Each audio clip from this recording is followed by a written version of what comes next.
Hello and welcome back. Good evening again. My name is Whitney Clark. I am a write-in candidate for Detroit City Council District 5. I am so grateful and honored that you would spend a moment with us tonight. We are talking about all things politics here in the city of Detroit, Michigan. Now, we are less than, it looks like 50 days away from the August 5th primary. I'm a write-in candidate.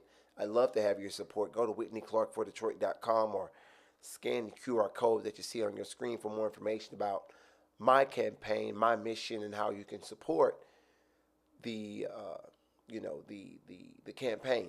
We'd love to have your support. This has been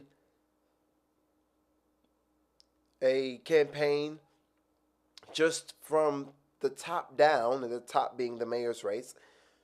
This race has not produced the level of excitement that maybe we were expecting. And I don't know if we were talking previously on the last episode, and we had to end abruptly because something came up.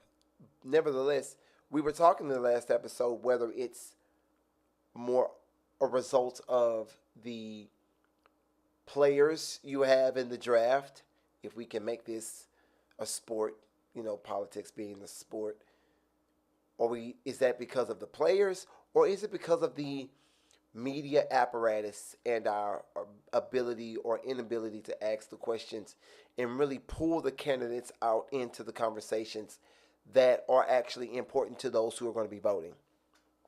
And so that is why I, as a candidate, have taken a moment and really jumped back into the journalistic bag, if you will, to ensure that we are up to speed with what role each mayoral candidate has assumed at this point in the race.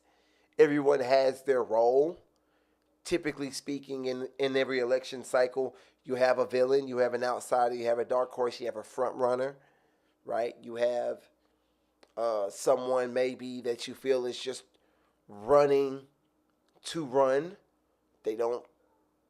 It doesn't seem as though they could actually win the race, but they're running because people have concluded over the recent years that running itself is a win for some people.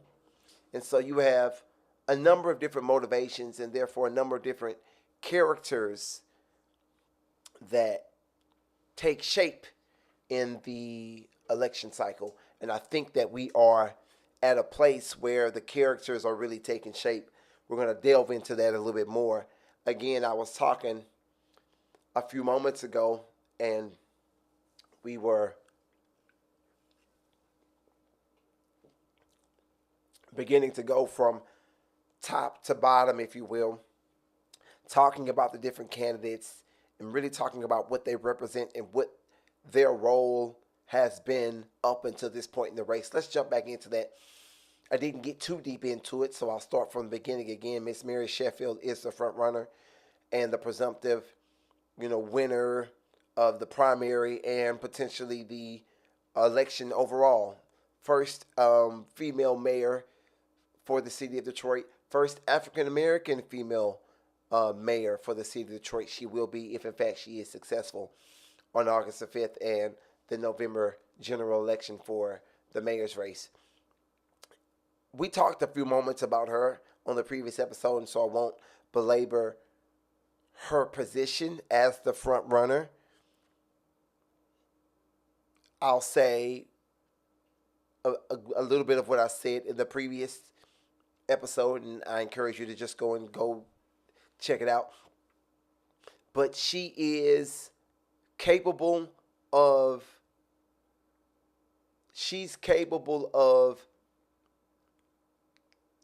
fielding whatever calamity comes, I would say. Any normal calamity, I think it's hard to tell. It's hard to tell. But I think that she'll be able. My jury's still out on her. My jury's still out on Mary Sheffield. I think she's done a lot of great work.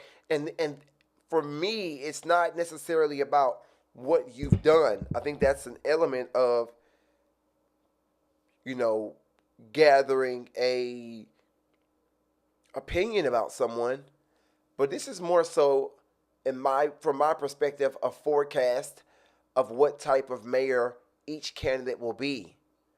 I can talk at great length about the experiences that I've had with Mary Sheffield. She's a pleasant person. She's professional. People have said, and I've seen her throughout the years, restore decorum to city council. I can talk about her. I talk about her dad. Um, Regardless of what you know about the gentleman, my personal experience, always been kind, always been a, you know, mentor figure, good guy. So I don't have anything bad to say about the experiences I've had in the past. I live in District 5, nothing bad to say about her. Um, but that's not what I'm saying. I'm giving my perspective on the type of mayor that we'll have as it pertains to the type of city that we'll have.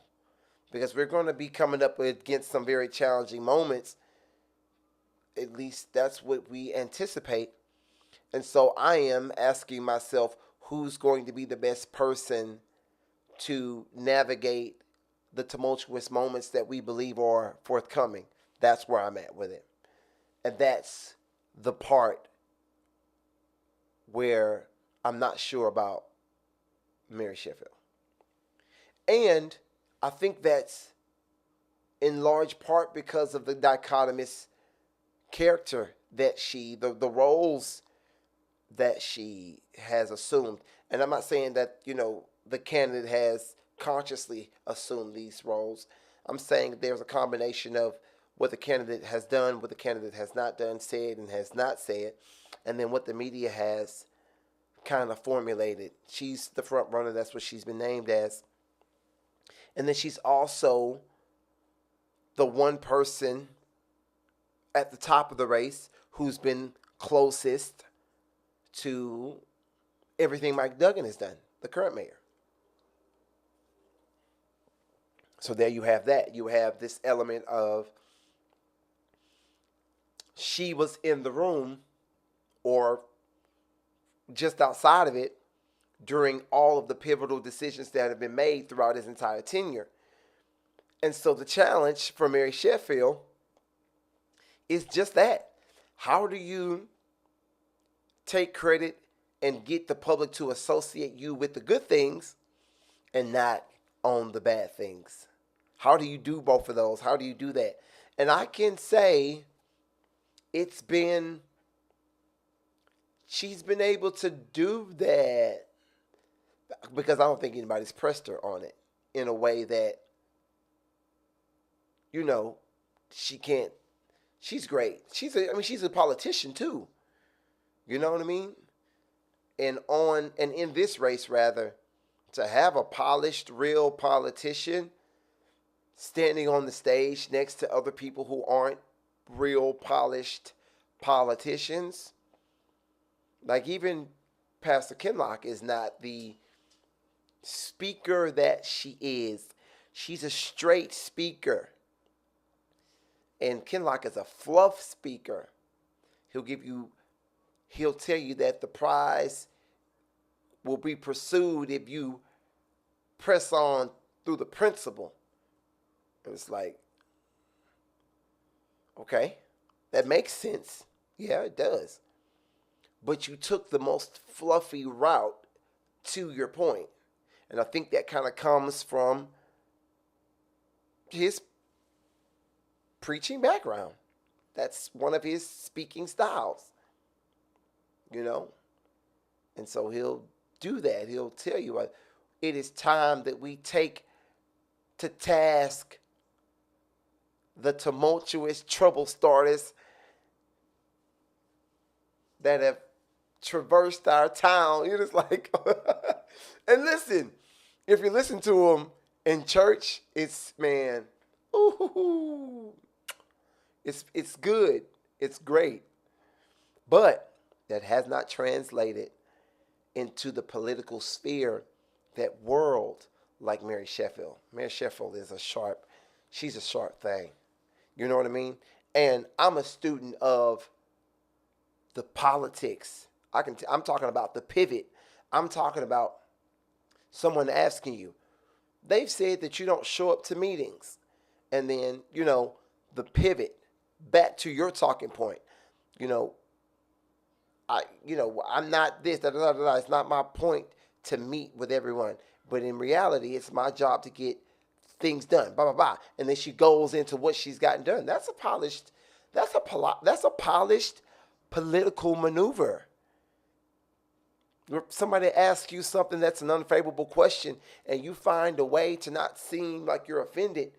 Take it, pivot, get to your talking point, and nail it in the time that you've got. Man, that's a thing. And Mary's done that on every stage. And so we ain't talking about a pretty face here.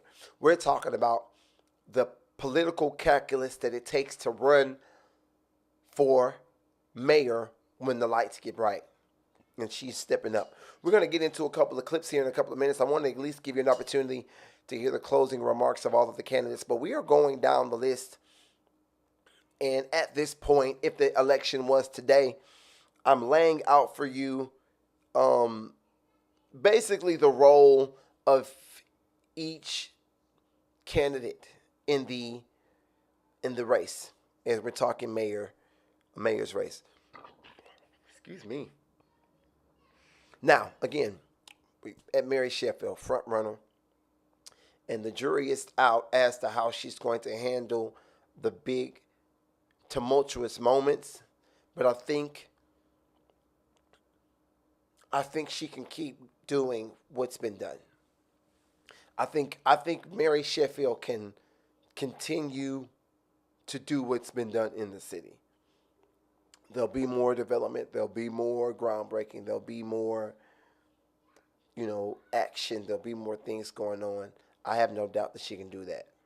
And so that's that. But the jury's still out on her because she's the front runner. And so she doesn't have to take any really big swings. She doesn't have to go into an environment that she doesn't feel is going to be favorable.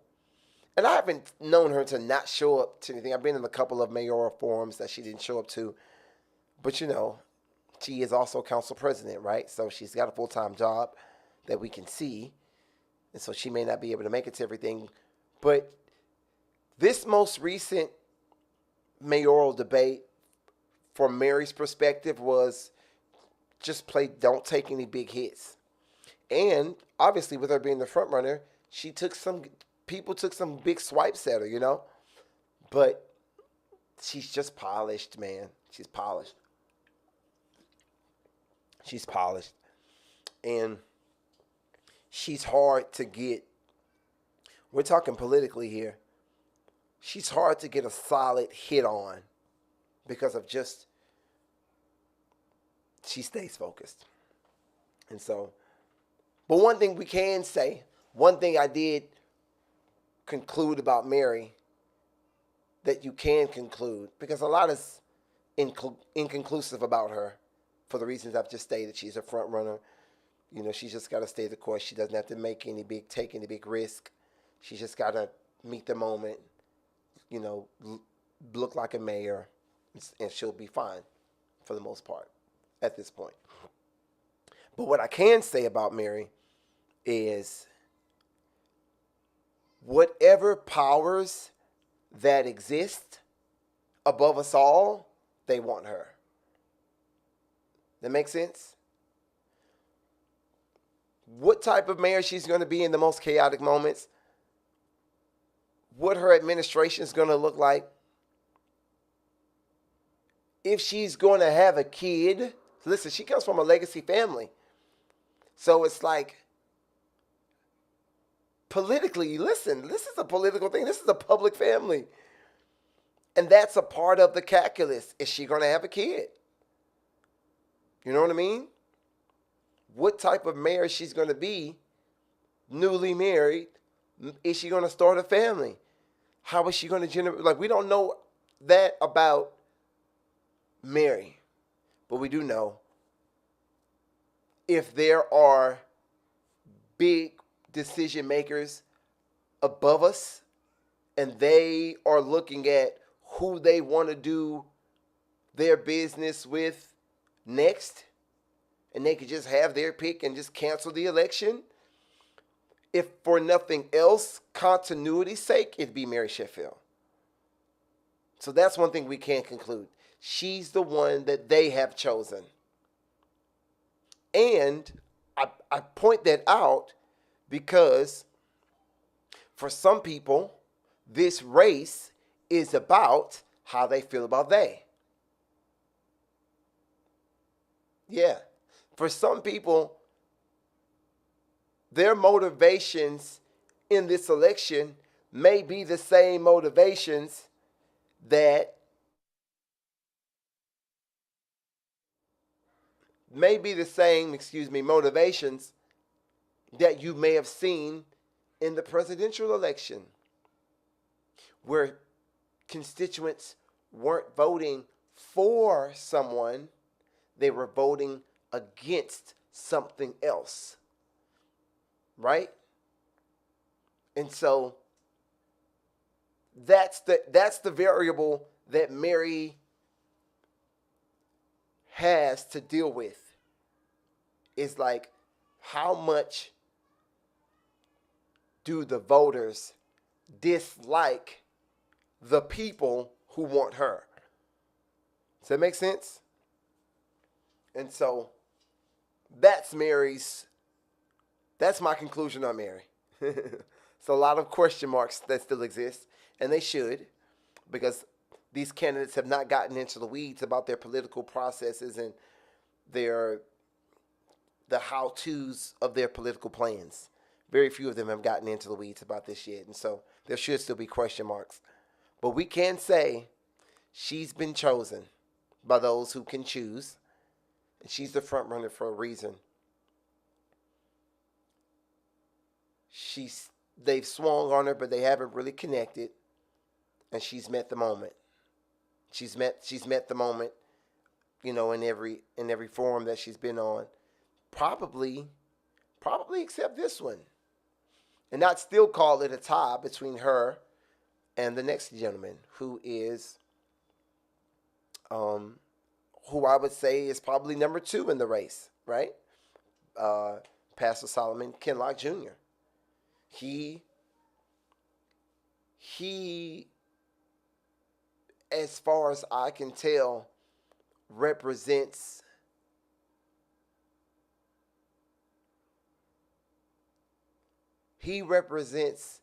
someone that those same powers may not want to work with. And then here's why I say that. Excuse me. I say what I just said about Pastor Solomon Kinloch Jr. I get that vibe from him that he would be the true disruptor to status quo because of his messaging. He's been very intentional about his messaging. And listen, if you're a student of this, and if you're watching this really, from the sidelines, you know what I mean? Like, you're standing next to the coach and you can hear the calls that are going out, and you can see how they're running these plays.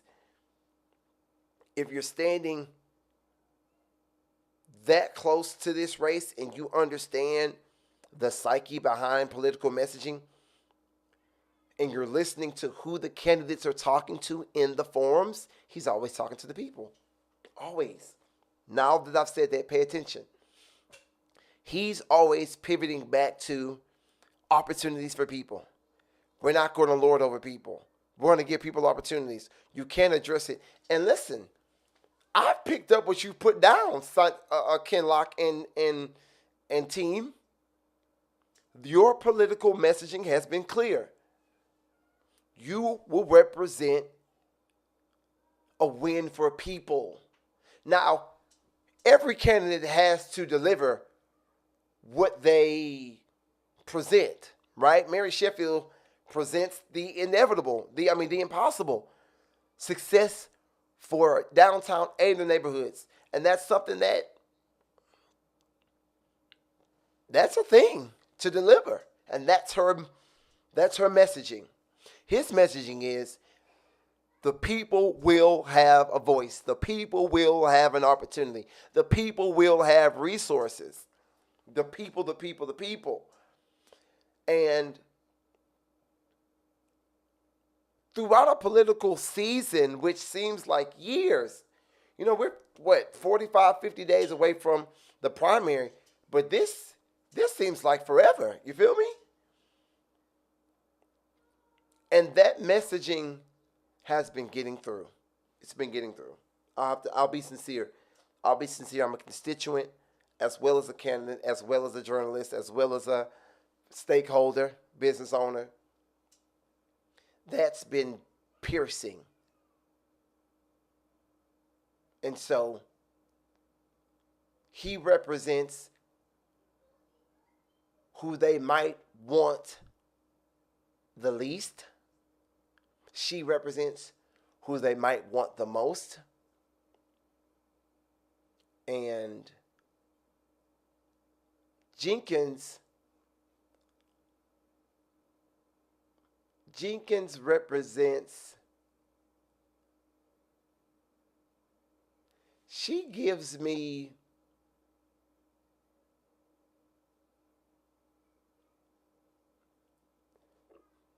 I want to be careful with this. And the only thing I'm responsible for is for telling the truth. So I want to be clear about that as well. But I don't want to say she's out of the race. I just haven't, her messaging hasn't been clear to the degree of what type of mayor she will be. I feel like her talking points have been, she's been looking for her talking points. You know what I mean? Like, what her thing is going to be. It hasn't been clear. And that's not anything against her. I think that's partially her team. I think it's partially, again, the media apparatus. Because the media, in large part, is kind of supposed to help you formulate your role. And she's on the big stage, so she should certainly have a role between her natural ability, her team, and the media. Something should have emerged as her thing, which is why I think she went in, and tried to create a moment at the very end of this mayor's debate, and I think that's going to probably be her strategy moving forward, is making some noise. Let's see what she had to say. We're getting ready to go into the closing remarks of all of the candidates. We'll get into James Craig. James Craig, and you've got to be careful. And then we're going to get into the closing remarks of all of the candidates who made the main stage. And then I'll give you my dark horse candidate that I want to make an honorable mention for, because I've been pleasantly surprised by just what he's been doing and how he's been out on the campaign trail and how clear and concise his campaign messaging has been. But James Craig has... Here's the thing with Craig. He gives me the idea and the vibe that he'd be good at the job of mayor, but he's not good as a candidate. He's not good as a candidate, and they haven't shown him in the upright fashion. Like, they haven't given him a good showing.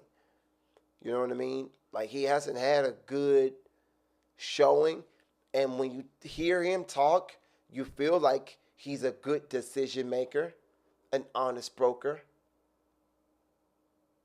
but he just sucks at being a candidate. He sucks at, and when I say sucks, it almost sounds personal and derogatory. I mean, shout out to, former police chief. I have nothing against him. I think he's a pleasant guy, and I don't want to speak in a disheartening way about him. And I'm saying that I can see past the political like theater. I think he's a good decision maker, probably. I think he'd be, and in large part because he's a Republican in a Democratic city. So it's not like people are just going to say yes to him, right? I think him as a leader would almost guarantee a diversity of thought from the mayor's administration. He'll certainly almostly be surrounded by either middle of the aisle or left leaning people. And so that just provides some nuance and some diversity of thought, which could be healthy. But he's just not good on the trail. He's not good in debates. He's not good in making you feel, yeah, we're going to want and going to need a charismatic mayor. Charisma's going to matter. And that is what has hurt Fred Durhal III. I like Fred. Good guy. Family guy. But in a race where the voters can have charisma, substance isn't enough. In a race where you can have charisma, substance won't do. And I think that some of the other candidates that are running for mayor that aren't at the top of the ladder would be good mayors or good paid voices to have in your administration, but they just aren't good campaigners. They aren't good campaigners. They aren't. And I think Craig falls in that category.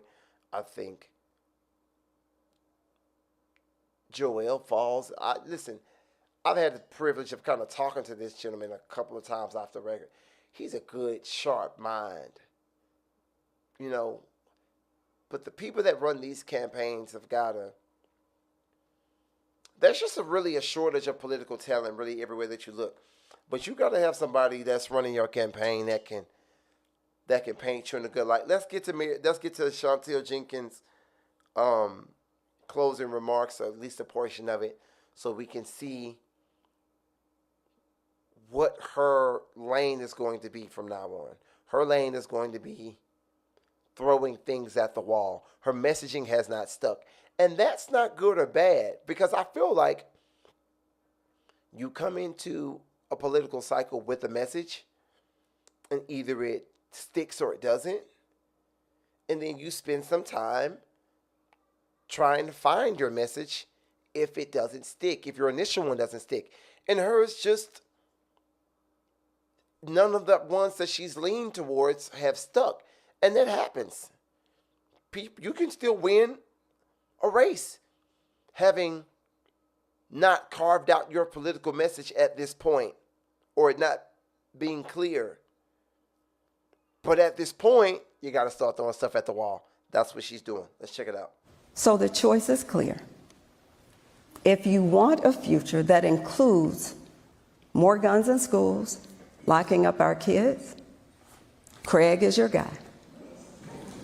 If you want a part-time mayor who's working two full-time jobs, Ken Locke is ready. If you want a mayor who shows up on Instagram but doesn't show up for meetings, then follow Mary. But if you want a mayor who is committed to this city and will continue the progress that Mayor Duggan has brought to this city over the past decade. Yeah. She went for it. And the thing that gets you about her is she just seems like such a sweetheart. She's either genuinely a nice woman. I don't know her personally. Hopefully I'll be interviewing her soon. She's either like genuinely a nice woman, you just get that from her, or she's so dark, she'll get you in your sleep. But either way, that what you just saw doesn't go for her. It doesn't feel. It feels like you've got a candidate going through the motions. And all hope isn't lost, because I feel like she's again someone who could potentially manage well. I think she may just be a victim of not being a strong candidate. I don't think this reflects on her ability to do the job as mayor necessarily. But before you can become mayor, you gotta be a candidate. That's a part of it. You gotta kiss the baby. You gotta try the sweet corn at the festival. It's just that's the way it goes, And so I don't think she's doing well at that part. So here we go. So we got some mudslinging. I thought it was exciting. And here's the thing. Everybody's got a line that you don't want to cross. You don't want to, talk about the fact somebody lost a kid or somebody was a breast cancer survivor. You don't want to go below the belt. But this is the biggest race she's ever run for. This is the biggest job she's ever tried out for. And as a candidate myself, as long as you can do it with your dignity and your integrity intact, you better try everything. You had better try everything. You had better believe she's emptied out her savings. You had better believe she's called all of her friends from college and high school and from church and from Girl Scouts to get a donation. She's got everything on the line. And so just because I can see this partially as a sport, and I don't mind, and I know that they'll, go have coffee after the election is over, by all means, Miss Jenkins, let it rip. But Mr. Kinlock did have a very, very clever response. Let's check it out. Some of my opponents tonight evidently have forgotten that construction does not happen by destruction, that you cannot build yourself up by tearing other people down. That's why we need a different type of leadership. I'm grateful tonight that we've had an opportunity in order to discuss the issues that are relevant to the citizens and the residents of this city. And I'm looking forward to the opportunity over the next 7 weeks that I'm going into every city council district holding my own forums, because I'm not interested in kissing the rings of individuals who believe that they got the right to talk on behalf of people, but I'm gonna talk to the people. Two things we need to know. Man.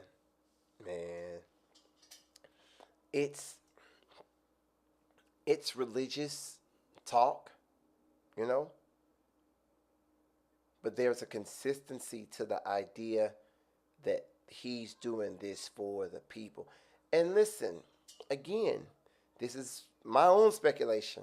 This is just me talking to my camera, right? One opinion, take it or leave it. But what I'm saying is that it's been consistent. And it's been the type of consistency that makes you believe he means it.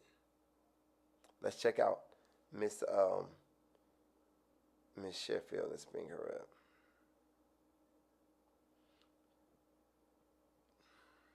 Mr. Kinlock, Ms. Sheffield, your closing statement.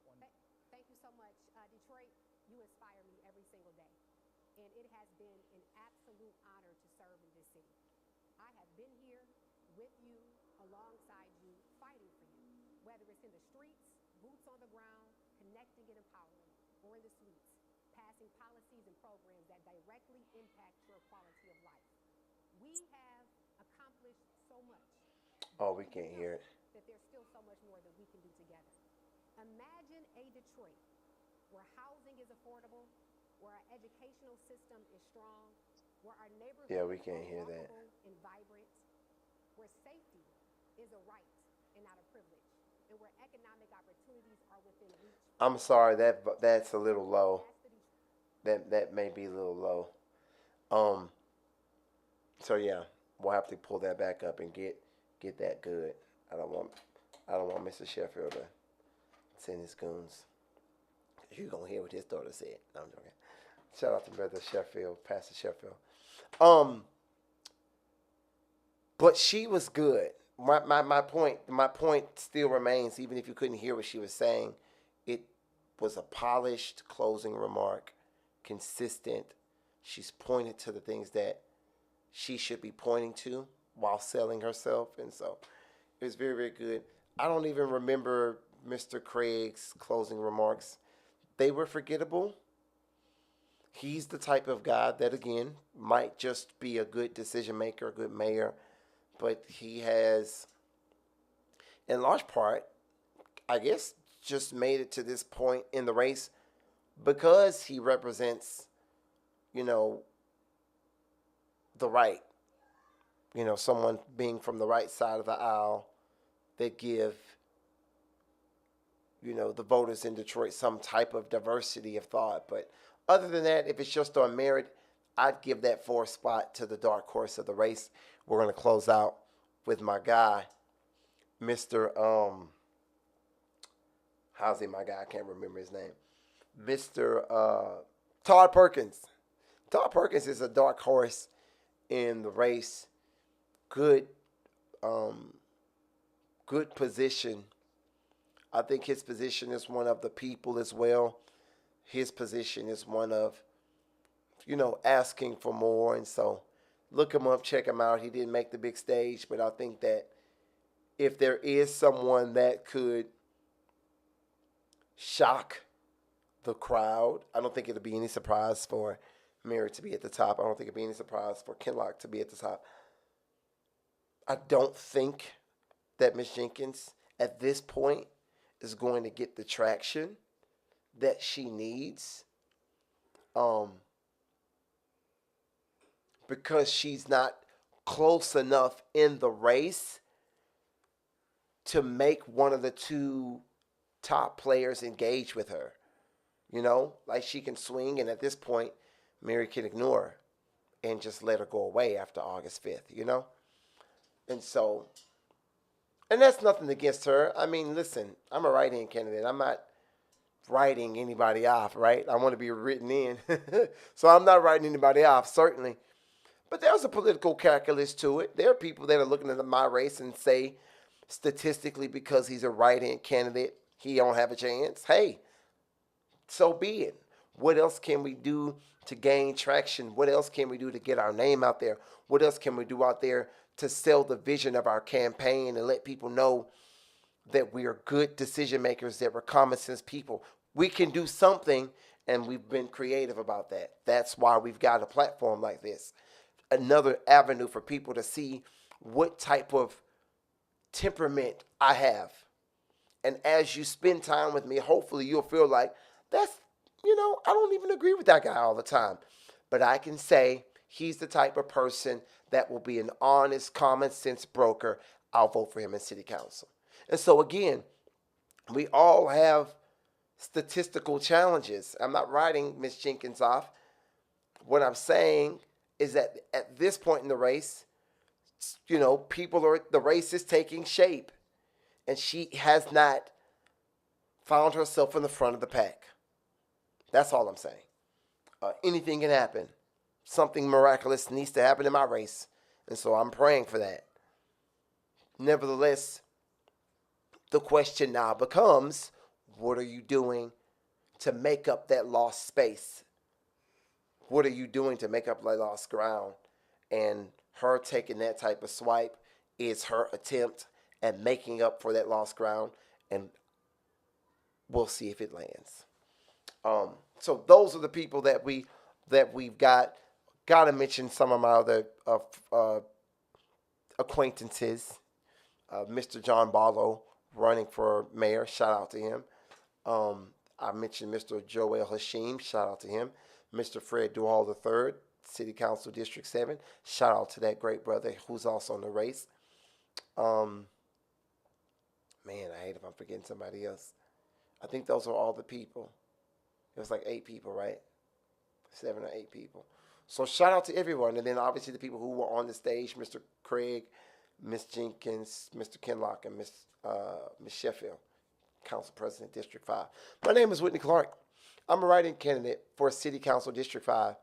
And we're holding these types of platforms and streams so that you can get a feel for the type of people that want to govern your city.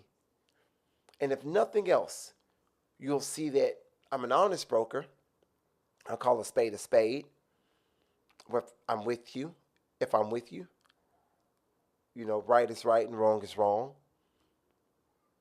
Common sense and cooler heads should always prevail. And I am someone who's not afraid to ask for the structural change that I believe this city needs. So I would love your support. I'm a write-in candidate. And if you live in the city of Detroit, District 5, I'd love your support. This is what we can do as candidates in the future to go above and beyond, to let people know what type of temperament we have and what our vision is. And you get an opportunity by watching this stream to just see me call a ball and a strike. We've lost that. We've lost the ability to agree with people if they're from the other side of the track. I'm talking about they're right. Their calculus is right. Their equations are accurate. But we disagree because they've got an R by their name or they got a D by their name. We believe that voters want people that see beyond that. And that's who I presented myself as.